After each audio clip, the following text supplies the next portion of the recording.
আগে না নেতা খেতা চেয়ারম্যান মেম্বার টিয়া দিত এখন কি দেওয়া লাগবে? রাস্তার কাজ যে বাজে হয়েছে এটা কি আপনি বলছেন না আমি বলছি? আমি বলছি কি না আপনাদের বলছি না? শোনেন আমি একটা কথা বললে দিই আপনাদেরকে, অনেকগুলা রাস্তার কন্ট্রাক্টর আছে যারা কাজ পাইছে, তারা হচ্ছে এই রাস্তার কাজগুলো যখন করছে এগুলো আগের কন্ট্রাক্টর করছে। আগের কন্ট্রাক্টর কোনো কন্ট্রাক্টর দেবিদ্বারের রাস্তাঘাটের কাজ কিভাবে হয় আমি আপনারা বলি, এগুলো আগে জানতাম না এখন বুঝি।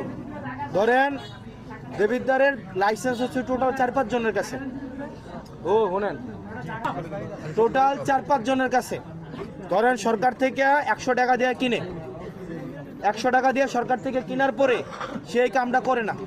সরকার থেকে 100 টাকা দিয়ে কাজটা কি করে সে নেয়, নেওয়ার পরে সরকার কিন্তু তাকে 100 টাকা দিয়ে কাজটা করার জন্য সেটা করে না, সে তখন কাজটা বেচে ফেলে।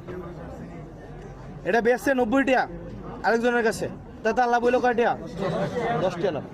হেতে আবার আরেকজনের কাছে বেচতে 60 টাকার মধ্যে আইয়া থে আট বদল হয় কয়টা? 60টা।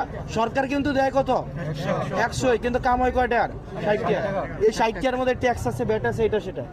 এবার আমি আসার পরে আমি স্ট্রিক্টলি একটা জায়গায় আসছি, যে কাজ নিবে সেই করতে হবে। লাভ করলে আপনি করেন, আপনি কইরা লাভ করেন, আপনার তো কেউ চান্দা চাইতেছেন আপনার কাছ থেকে, কেউ চান্দা নিবেও না। ওনার আগে না নেতা খেতা চেয়ারম্যান মেম্বার টিয়া দিত এখন কি দেওয়া লাগবে? সুতরাং লাভ করলে ভাই আপনিই করেন। এবার আমি বলি, যা হইছে, এখন থেকে যে কাজ আসবে আমি আপনাদেরকে অনুগ্রহ করবো, আপনারা সহযোগিতা করবেন, এই কাজগুলা যথাযথভাবে হবে এবং প্রত্যেকটা পয়সার হিসাব আপনাদেরকে দেওয়া হবে, প্রত্যেকটা পয়সা একটা পয়সার হিসাব আপনাদেরকে দেওয়া হবে।